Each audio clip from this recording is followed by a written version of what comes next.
दोस्तों, आज जो मैं आपको बताने जा रहा हूँ वो सिर्फ एक वॉर स्टोरी नहीं है।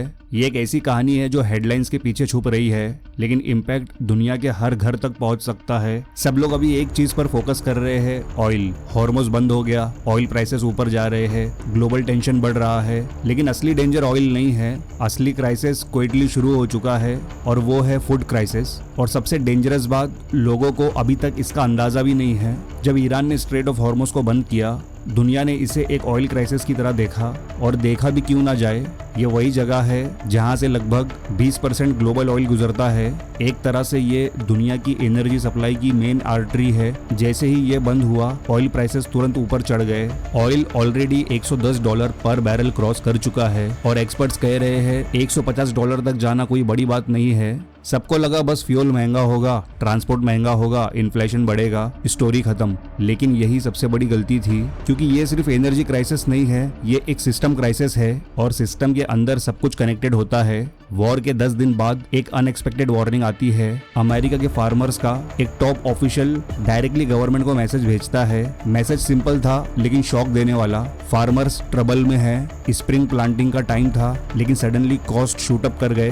फ्यूल महंगा हो गया, फर्टिलाइजर महंगा हो गया, और इसका डायरेक्ट रीजन था हॉर्मुज़ बंद। अब सोचो, ये सिर्फ एक बिजनेस प्रॉब्लम नहीं है, ये नेशनल सिक्योरिटी का इशू बन जाता है। क्योंकि जब फार्मिंग महंगी होती है तो प्रोडक्शन गिरता है, जब प्रोडक्शन गिरता है तो फूड प्राइसेस बढ़ते हैं, और जब फूड महंगा होता है तो पूरा इकोनॉमिक सिस्टम हिल जाता है। अक्सर लोग सोचते हैं एग्रीकल्चर अलग सेक्टर है, जैसे एक साइड पर फार्मिंग हो रही है और बाकी दुनिया अपना काम कर रही है। रियलिटी बिल्कुल अपोजिट है। फार्मिंग एक चेन सिस्टम है। ट्रैक्टर चलाने के लिए फ्यूल चाहिए, क्रॉप्स ग्रो करने के लिए फर्टिलाइजर चाहिए, ट्रांसपोर्ट के लिए डीजल चाहिए, स्टोरेज के लिए इलेक्ट्रिसिटी चाहिए। मतलब अगर एनर्जी चेन टूट गई तो फूड चेन ऑटोमेटिकली टूट जाता है। और यहाँ सिर्फ फ्यूल का इशू नहीं है, सबसे बड़ा झटका आता है फर्टिलाइजर से। अगर दुनिया को सिंप्लीफाई करे तो फूड प्रोडक्शन 3 चीजों पर डिपेंड करता है, नाइट्रोजन, फॉस्फेट, पोटैश। और इनमें से नाइट्रोजन बेस्ड फर्टिलाइजर जैसे यूरिया सबसे क्रिटिकल है। ग्लोबल फूड प्रोडक्शन का लगभग आधा हिस्सा यूरिया पर डिपेंडेंट है। और प्रॉब्लम क्या है, इसका मेजर सप्लाई गल्फ से आता है, और वो भी सी रूट से। मतलब हॉर्मुज़ सिर्फ ऑयल चोक पॉइंट नहीं है,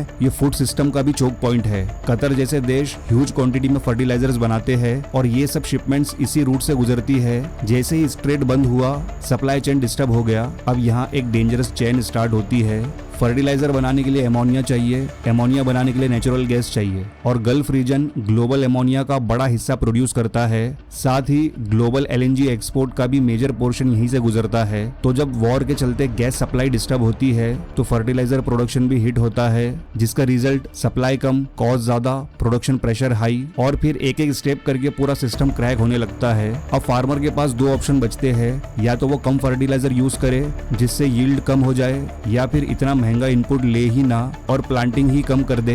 दोनों केसेस में फाइनल रिजल्ट सेम है, कम फूड प्रोडक्शन। और जब फूड कम होता है तो प्राइसेस ऑटोमेटिकली बढ़ते हैं। अब ये प्रॉब्लम सिर्फ एक कंट्री तक लिमिटेड नहीं रहती। कॉर्न का एग्जांपल लो, कॉर्न सिर्फ ह्यूमन कंजम्पशन के लिए नहीं होता, ये एनिमल फीड में भी यूज होता है।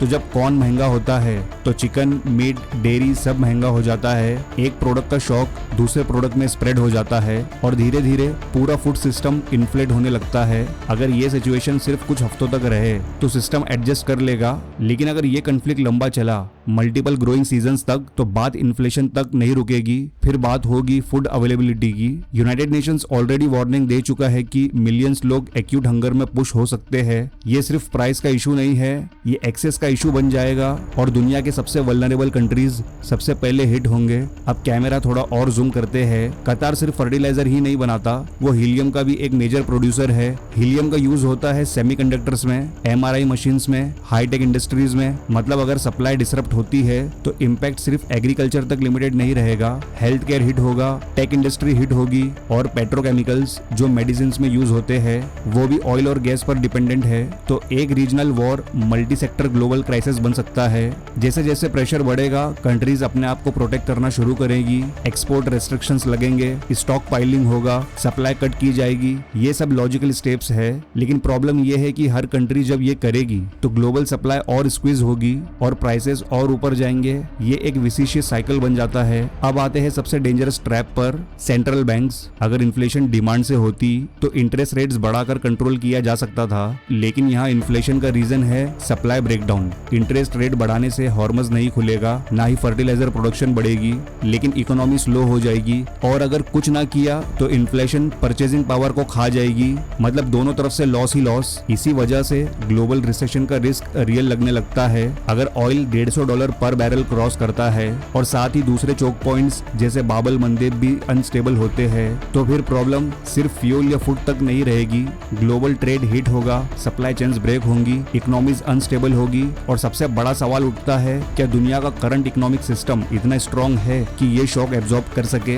अब इंडिया की बात करते हैं। इंडिया एक मेजर फूड प्रोड्यूसर है, लेकिन फर्टिलाइजर्स के लिए लार्जली इंपोर्ट पर डिपेंड करता है। अगर global fertiliser price shoot up करते हैं तो इंडिया के फार्मर्स भी इंपैक्ट फील करेंगे। गवर्नमेंट को सब्सिडी बढ़ानी पड़ेगी, फिस्कल प्रेशर बढ़ेगा। साथ ही अगर ग्लोबल फूड प्राइसेस ऊपर जाते हैं तो डोमेस्टिक इन्फ्लेशन कंट्रोल करना भी टफ हो जाएगा। मतलब इंडिया डायरेक्ट वॉर का पार्ट नहीं होते हुए भी इनडायरेक्ट इंपैक्ट से बच नहीं सकता। अब एक और लेयर समझना जरूरी है जो इस क्राइसिस को और डेंजरस बनाती है, टाइमिंग। एग्रीकल्चर कोई फैक्ट्री नहीं होती जिसे आज बंद करो और कल दोबारा स्टार्ट कर दो। फार्मिंग एक सीजनल साइकिल पर चलती है। अगर प्लांटिंग सीजन मिस हो गया तो उसका इम्पैक्ट अगले 6 महीने तक नहीं, कभी कभी पूरे 1 साल तक दिखता है। यानी जो डिसरप्शन आज हो रहा है उसका असली झटका कल नहीं बल्कि फ्यूचर में आएगा। इसीलिए एक्सपर्ट्स इस सिचुएशन को डिलेड क्राइसिस बोलते हैं। आज फर्टिलाइजर महंगा है तो फार्मर कम यूज करेंगे, कल यील्ड कम होगी, परसों मार्केट में सप्लाई कम होगी और उसके बाद प्राइसेस एक्सप्लोड होंगे। मतलब क्राइसिस स्लो मोशन में बिल्ड होता है और जब विजिबल होता है तब तक बहुत लेट हो चुका होता है। अब एक और इम्पोर्टेंट चीज, डेवलप्ड कंट्रीज शायद इस शॉक को हैंडल कर ले, उनके पास रिजर्व्स है, सब्सिडीज देने की कैपेसिटी है। लेकिन डेवलपिंग कंट्रीज, अफ्रीका के कई देश, साउथ एशिया के कुछ हिस्से, मिडिल ईस्ट के कॉन्फ्लिक्ट जोन्स, ये ऑलरेडी फूड इनसिक्योरिटी फेस कर रहे हैं। अगर फर्टिलाइजर और फूड दोनों महंगा हो जाए तो ये कंट्रीज डायरेक्ट ह्यूमैनिटेरियन क्राइसिस में चले जाएंगे। हिस्ट्री भी ये बताती है 2008 और 2011 के फूड क्राइसिस के टाइम सिर्फ प्राइसेस बढ़ने से ही कई कंट्रीज में रियोट्स और पॉलिटिकल इंस्टेबिलिटी शुरू हो गई थी। मतलब फूड सिर्फ इकोनॉमिक इशू नहीं है, ये पॉलिटिकल स्टेबिलिटी का बेस है। जब लोगों के पास खाने को नहीं होता तो गवर्नमेंट्स गिरती है, सिस्टम्स कोलैप्स होते हैं और सबसे इंटरेस्टिंग बात, ये सब कुछ बैटलफील्ड से हजारों किलोमीटर दूर होता है। एक वॉर मिडिल ईस्ट में चल रही होती है और उसका इफेक्ट अफ्रीका के एक गांव या एशिया के एक शहर में दिख रहा होता है। यही ग्लोबलाइजेशन का रियल मीनिंग है। सब कुछ कनेक्टेड है और जब एक मेजर लिंक ब्रेक होता है तो पूरी चेन हिल जाती है। तो दोस्तों, वॉर सिर्फ मिसाइल या टैंक से नहीं लड़ी जाती। असली वॉर वो होती है जो सिस्टम के अंदर चलती है, जहां सप्लाई चेन्स ब्रेक होती है, जहां प्राइसेस एक्सप्लोड होते हैं और जहां आम आदमी की थाली तक इम्पैक्ट पहुंचता है। आज दुनिया ऑयल क्राइसिस की बात कर रही है, लेकिन असली कहानी कुछ और है।